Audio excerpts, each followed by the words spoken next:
There's a quote that's often attributed to George Bernard Shaw, perhaps you've heard it.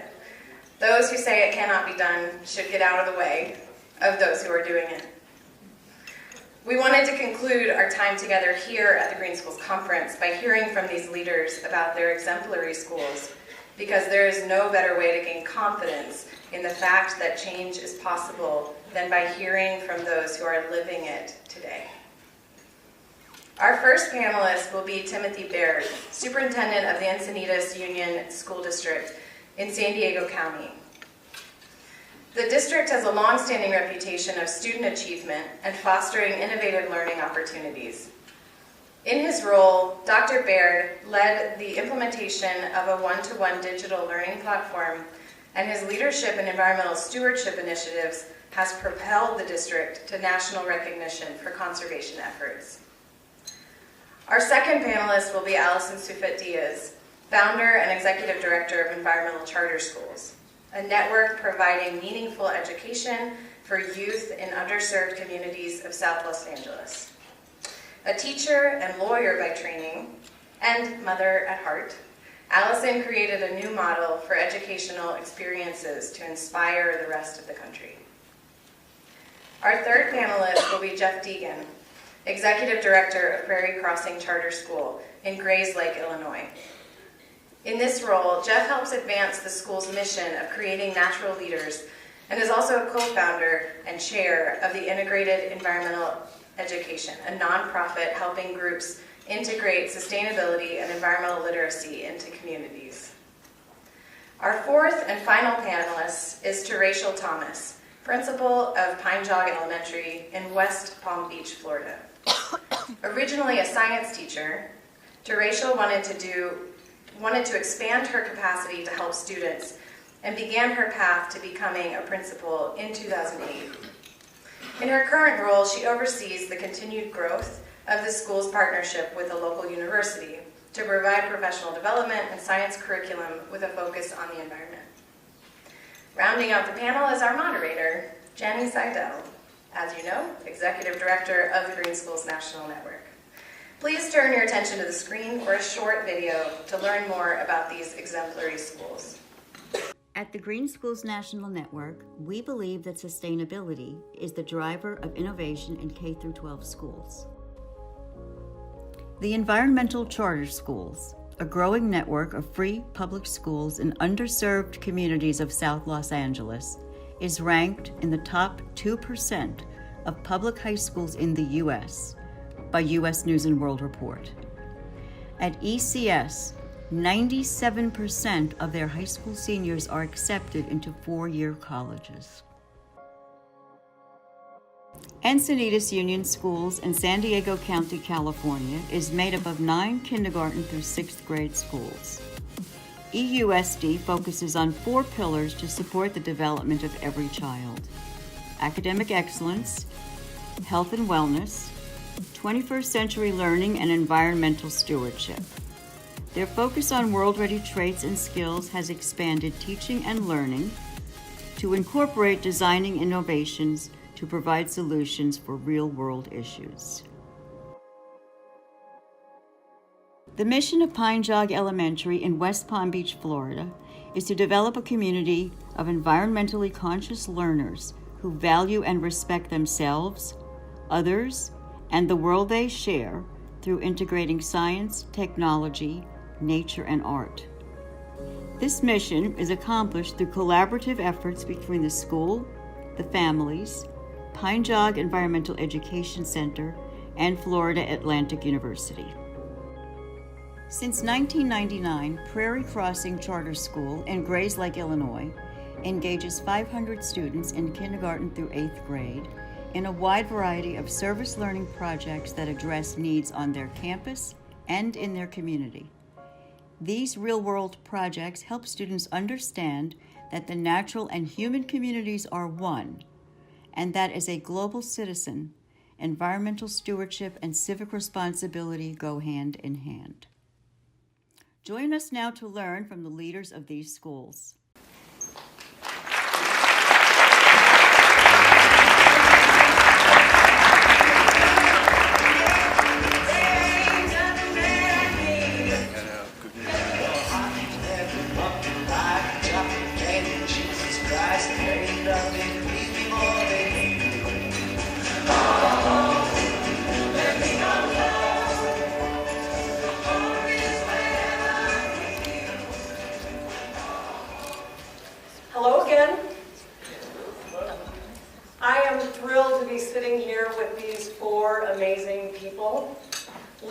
of this movement and individuals that have set the pace and set the bar for many of us over the last 20 years. Each of them is on the stage because environmental and sustainability literacy is woven into the fabric of who they are, in the curriculum and in the culture that they create for their students, and how their students move forward when they leave their schools to impact the world in positive ways. They're also part of the Catalyst Network, a new initiative that Green Schools National Network has launched this year to create a network of replication hubs across the country that are able to demonstrate how, from the time the child walks onto campus to the time they go home, all the way through to graduation, we can give them an education that is not driven by tests, but is driven by the belief that they are whole beings in a whole world, in the universe that is magnificent and beautiful. As a leader of these schools, their faculty are working tireless hours to meet the needs of each of the children that walk into their schools. They are the mentors that every single educator in this country needs, and they have done the work to blaze the trail, and we need to celebrate their work. So before they share their stories, could you please stand up and celebrate the work that they have done for us?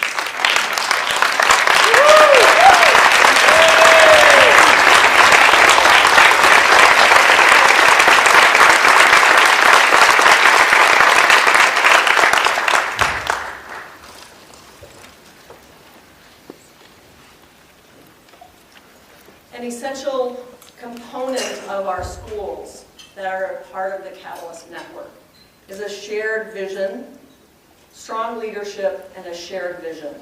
Each of these individuals have created a culture on their faculty and within their communities that is driven by that vision that they've been able to share with their faculty and staff. So I'd like to ask Allison and Tim if they could talk to us a little bit about how they have created that shared vision, what drives you from the core, and why you've created the school and the school district, shaped the school and the school districts in the way you have. Go right ahead. Happy to go first. So I believe strongly in the vision of environmental learning, but my belief alone does not create the vision. Sometimes as superintendents we say silly things like, my vision is to raise test scores. That is no more a vision than my wife's plan to get rich by playing the lottery is an investment strategy. It just isn't. You need passionate people that already have that vision in place to help you do the work. So we're more like conductors that come into an orchestra and we're relatively new. And the song is there, but perhaps they're out of harmony or they don't have the tune totally together. And our job is to kind of pull that together. So I was fortunate that vision was in place. We had environmentalists around the district, but they weren't working together. So I always look at what I call the 3 Gs, our entry points into environmental learning, to help spread that vision and help cement it in. And that's green teams, garbage, and gardens. You know, those are very easy entry points, the 3 Gs. And so we started with a green team. And it wasn't a matter of me just pulling all the crazy environmentalists together. I had to be part of that team. I couldn't go back to the back cave and wait for the next signal. I needed to be part of the team. And so I was there, our facility person is there, our food service person is there, our purchasing person is there, and we're still there. I missed a meeting yesterday. I'm going to hear about it. And so when we look at the green team, they needed to do something. So we moved on to garbage, our waste stream. What does that look like? And through our work, we created our scrap cart.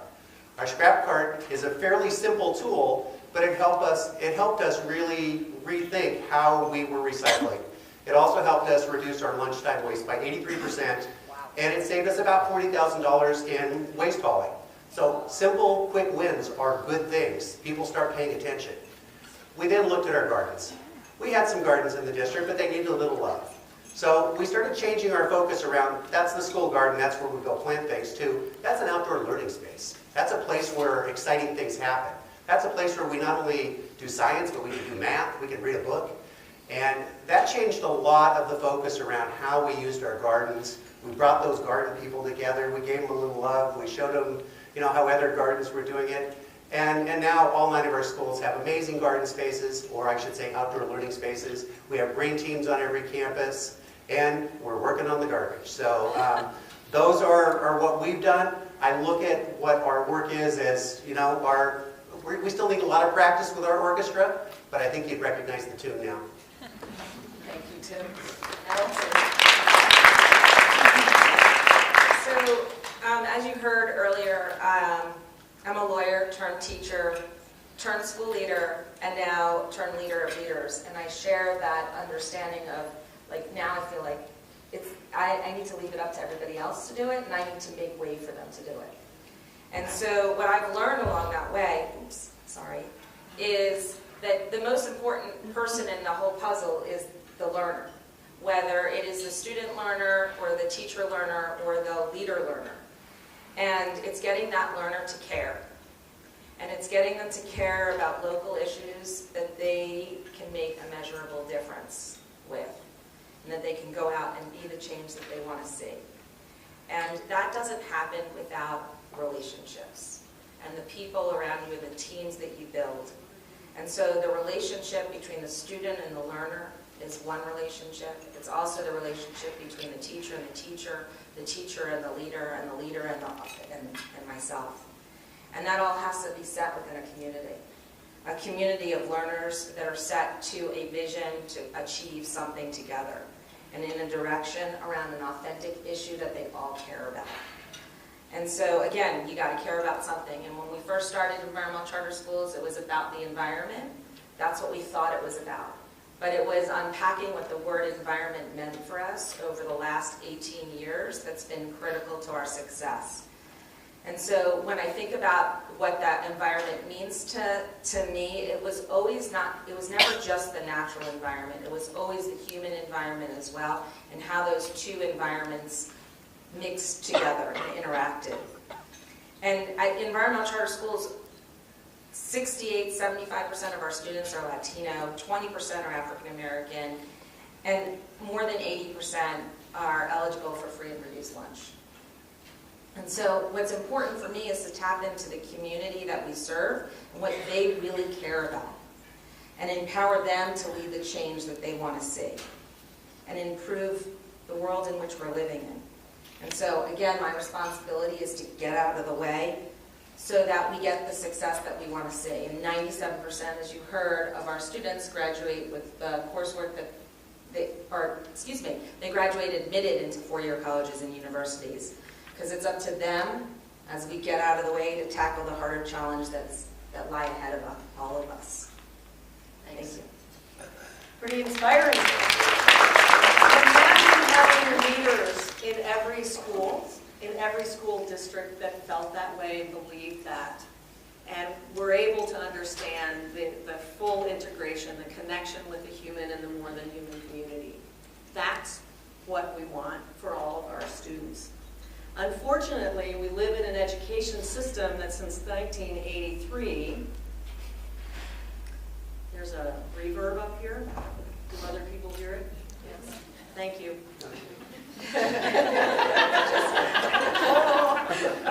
Since 1983, when the National Commission on Excellence in Education published that wonderful report called A Nation at Risk, the education climate has been getting harsher and harsher to work and teach and love teaching and love being a part of an educational system.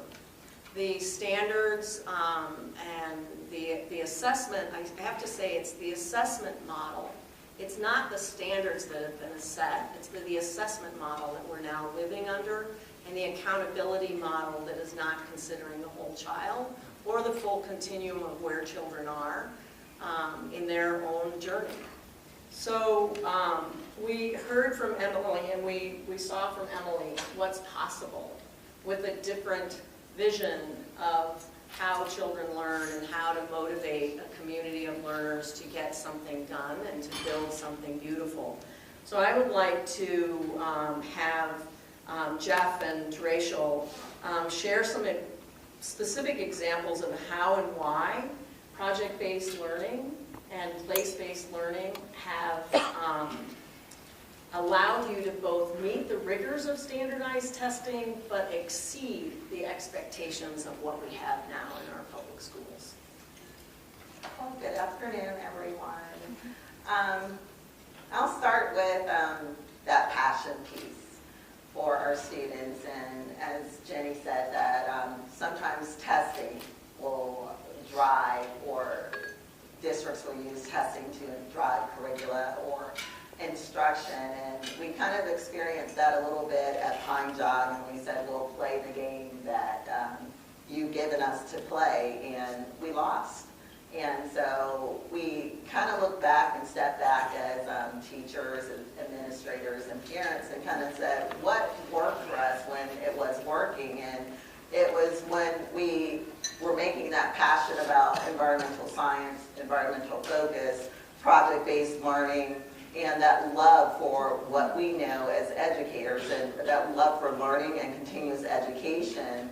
That's what worked for us. And so we kind of had to flip this script and switch back to that mode so that we can get focused and get back to where we needed to be, because that's when we saw those achievement gaps. And not only, just that with the students, but we decided to make sure that our parents were included. Kind of like some of my colleagues up here, the school that I'm leading, over 85% of that population is on free and reduced lunch. And we even wrote additional grants this year for those students to not only have breakfast at school, lunch at school, but dinner, and means to take food and things home with them. So we have this 1,400 pot hydroponic garden where we grow all kind of fruits and vegetables, and this year we produced 672 pounds of produce. So this year our science teacher said, why not take it a little bit further? So we began to sell seeds and seedlings, and even with that, I would say 1/3 of our school's population now have gardens at home so that they could sustain that which was taught during the school day. And so now it's becoming real for them.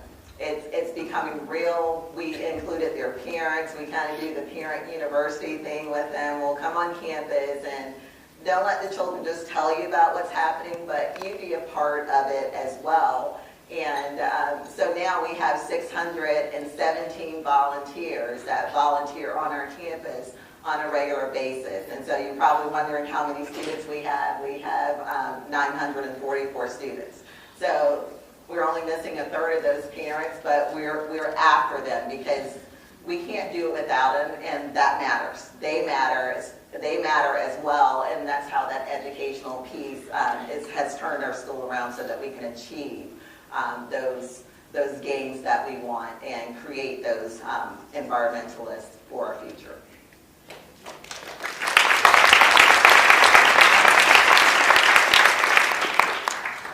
My turn. Yeah. So, Prairie Crossing Charter School has been around for 20 years, and we've actually started our school as an integrated environmental educational school. So we didn't change our original game plan. What we did is we adapted and added new elements to it, like education for sustainability. And what that's done for us over the years is our teachers are certainly leading the way, certainly leading the effort to make the results that we get. They're outside with our kids every day, learning their core curricula every day. And what that does is it prepares not only the student, but the teachers that have to learn through time how to adapt to meeting the child at their pace and at their levels outside. So by default, what happens when you come back inside is our teachers are much more flexible. And they can meet the child's needs and be flexible about what that looks like inside their classroom. One of the key things for us is we want our teachers to have that flexibility. And no, we'll never, ever teach to a test. But to piggyback on TARACHELL here, the parent trust is the most important thing in our school, anyway. And the passion And in other words that you've heard today is crucial in our school. Why? Because once you establish that trust, that's when your results happen. Once your parents have that trust in you and your child and their children have that trust in your teacher and staff has trust with each other, that's where your results are. So for us, those results look something like never teaching to the test a day in our life. We're in the top 10% of all schools in Illinois, our test scores. 85% of our kids go on to be AP or honor classes in high school. As a matter of fact, just this fall, we're going to have one of our former students who's going to enroll in the University of Arizona for environmental studies. This is a person that changed the legislation in Illinois in 8th grade around plastic bag use. So that the empowerment, you're wonderful, is #possible, absolutely. And so that's where we kind of lay our hats with, is at a charter school, we need those people to come. They're a choice. They're making a conscious choice to come to our school, so therefore we have to be partners with the parents. It's one of our pillars as well. And so once we get those results and we build that trust, from there, the sky's the limit. So. Thank you. Yeah. So there's a team that they're rebels. They're not following the path that public schools or our educational system is expecting to follow. They are blazing trails. They've been blazing trails together in using the best practices that we know work in a classroom and blending it with what we believe about healthy, whole children and healthy, whole communities. And the results are powerful. Hence, the reason for the Catalyst Network. We have in the network schools and school districts who are showing us that this can be possible. And it's not just about 1 or 2 teachers in a building doing this work. It's about building a community of passion-driven leaders that believe in the whole child and believe that part of the purpose is to co-create a sustainable future. Janine raised the bar on us yesterday. We're thrilled that you raised the bar on us. We have been talking about and articulating how we take the language of the triple bottom line and sustainability and translate it, for educators, for innovation.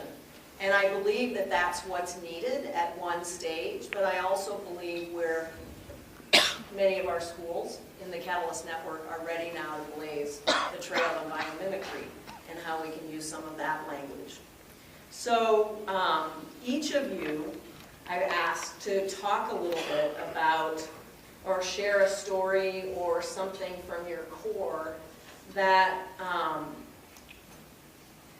that reinforces your commitment, that continues you to drive you to engage as a leader of a network, blazing a brand new trail that I believe, and I think we all hope, has the potential, #possible, to transform K-12 schools nationwide.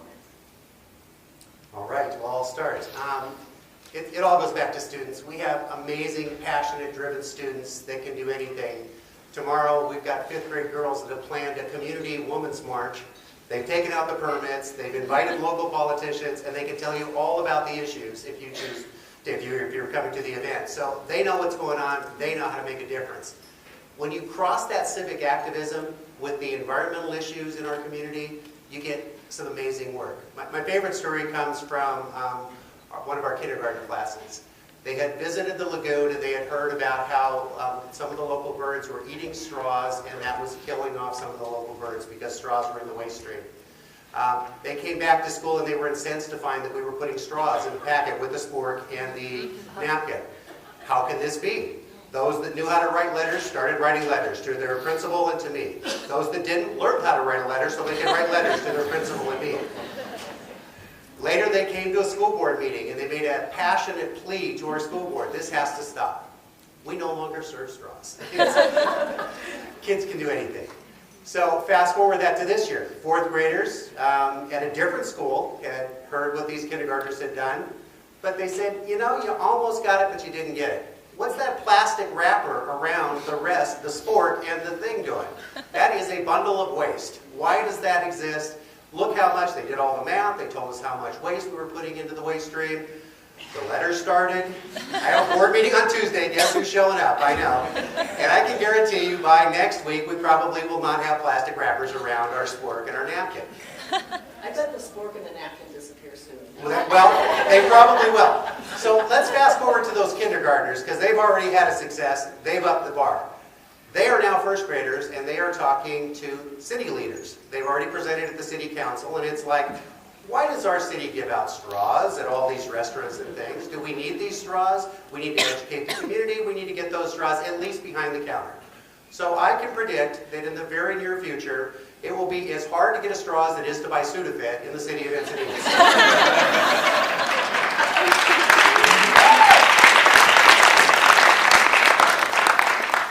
But the real purpose here is that these students have a voice. They know how to use that voice, and they are going to change the world. And that gives me great hope. Thank you, Tim. And me, too. How about you? So I have lots of stories similar to those, and I'm going to take this in a little bit different direction. I'm going to start with just, if we build schools like they've always been built, and that means the communities within them, the human communities within them, then we're going to come out and graduate students that are going to solve problems like they've always been solved. And so our job is to do something different. And so when I look back over the last couple of years and think about what I'm most proud of, it is the work that we've been doing around diversity, equity, and inclusion. And it started, it's always been in the fiber of who we were implicitly, but it's currently about making it explicit, and an explicit part of the work that we do every day. More than 5 years ago, we started a small group that started conversations around equity, inclusion, and diversity. And that has led to a relationship between teachers and administration and students that builds trust and communication and allows people to start taking risks. And we had a teacher that realized that our young boys of color were being over-identified in our discipline system. They were being, and it was not just boys of color, but our black boys of color. And we weren't creating a community that was healthy because we weren't making sure that all of our students, no matter what the race, what the class, what the ethnicity of our students were, that they were all succeeding. And so we didn't have a sustainable community. And so we had to stop and unpack what was going on and analyze the data and bring that data back to our students and hold focus groups with our parents and our students and our teachers to better understand what was going on, to really understand it and understand the implicit bias that each one of those different groups were bringing to the table to end up producing those kinds of results. And then to identify the strategies that would work to turn that around. And we leaned into restorative practices. And one of my favorite ones that the teachers and the parents and the students came up with is when students got in trouble, they would have lunch with their teacher. And they would be given questions, like prompt questions to talk to about their teacher, just like at the Women in Green Women's Conference this morning, there were prompt questions to talk about at the table over lunch. And that helped build, again, that relationship. And as a result of the work that we did, in 1 year, we went from 82% of our students of color, boys of color, getting identified in the discipline system, and we broke that, or cut that in half. And not only did it reduce in half the number of kids the number of our black boys that were getting identified in the discipline system, but all kids ended up being less identified in the system. And so when you work to support your most vulnerable community and you identify solutions for that community, we all thrive. Biomimicry. Yeah. Hashtag, it's possible.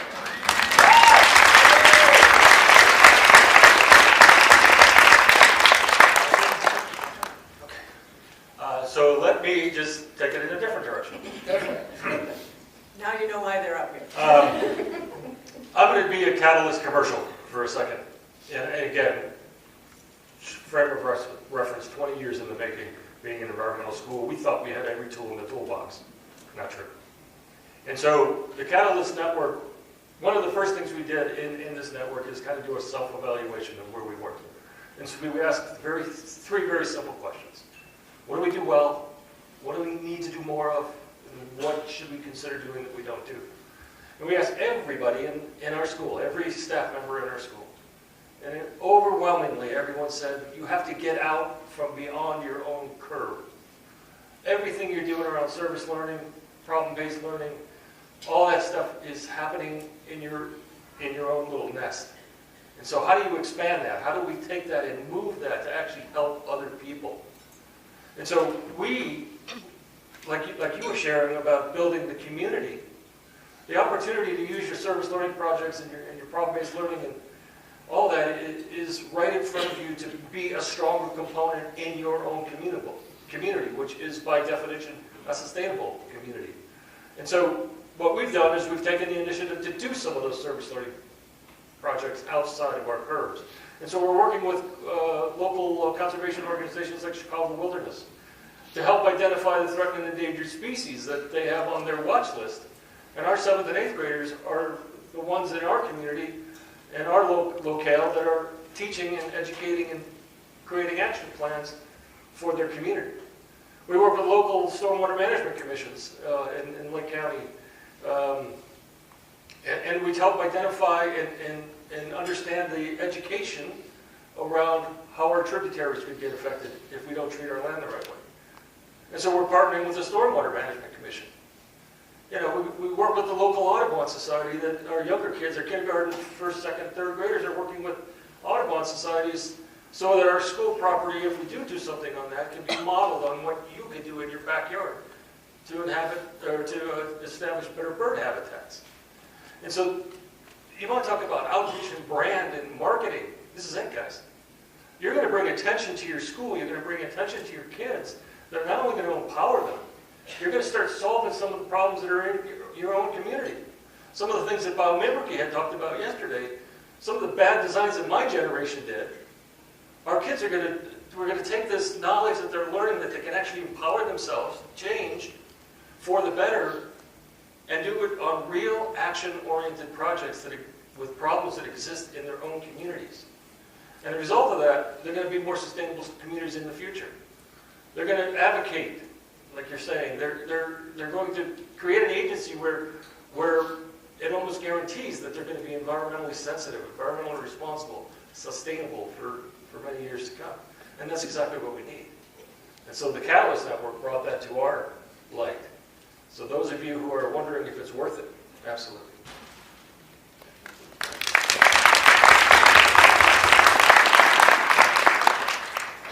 Wow, I've heard all of my colleagues, but my answer is a little bit different.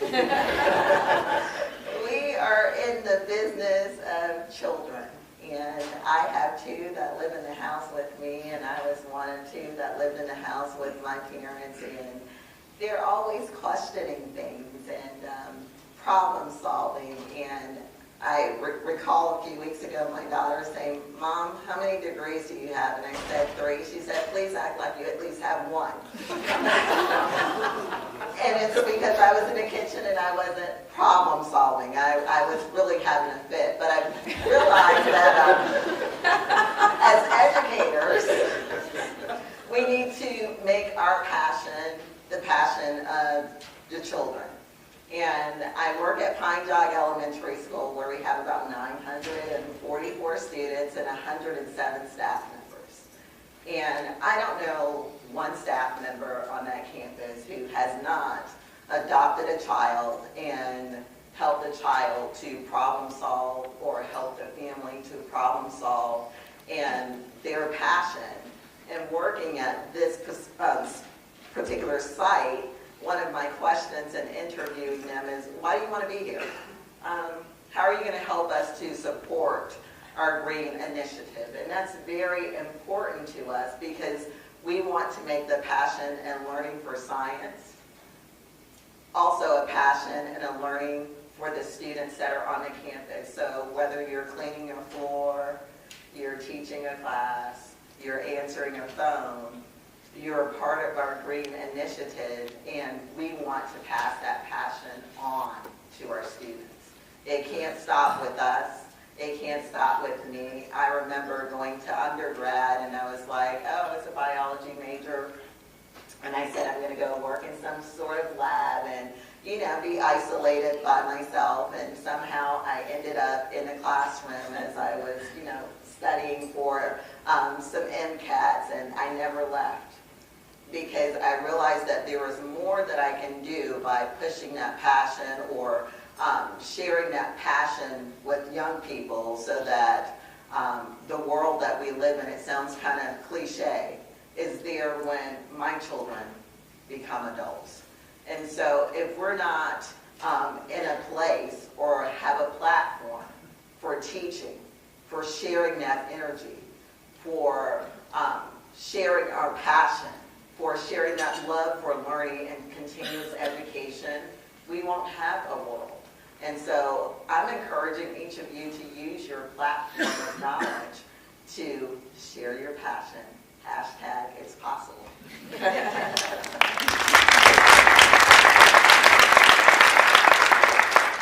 So as you can see from these amazing people, I have the best job in the world. I am inspired every time I visit a school, every time I have a conversation, when they share their work, when we begin to dream big dreams about what's possible together.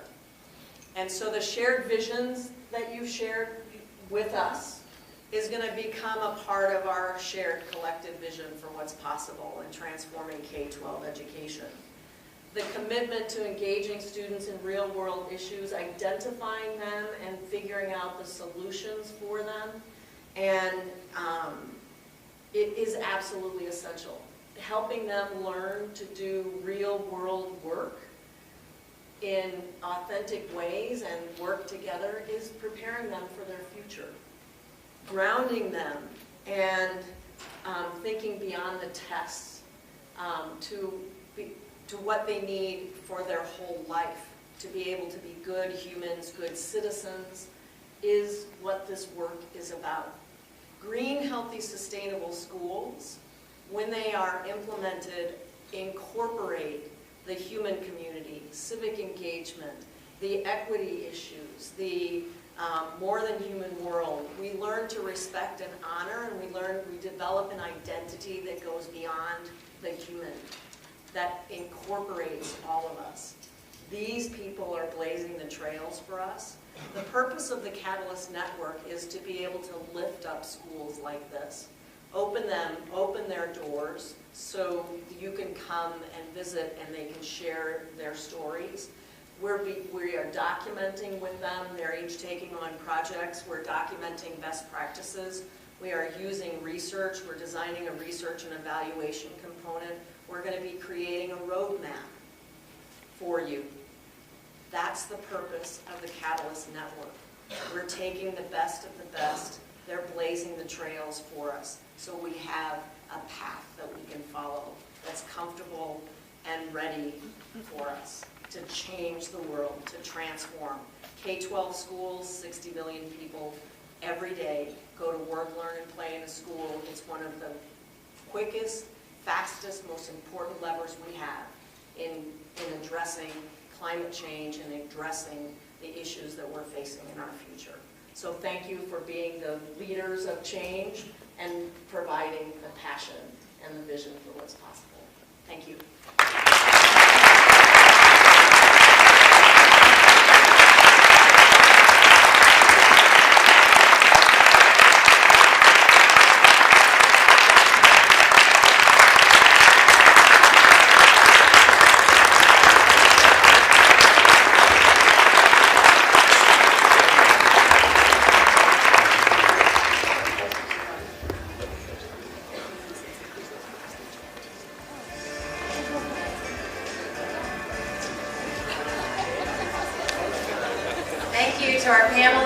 and to Jenny for sharing your insight and wisdom.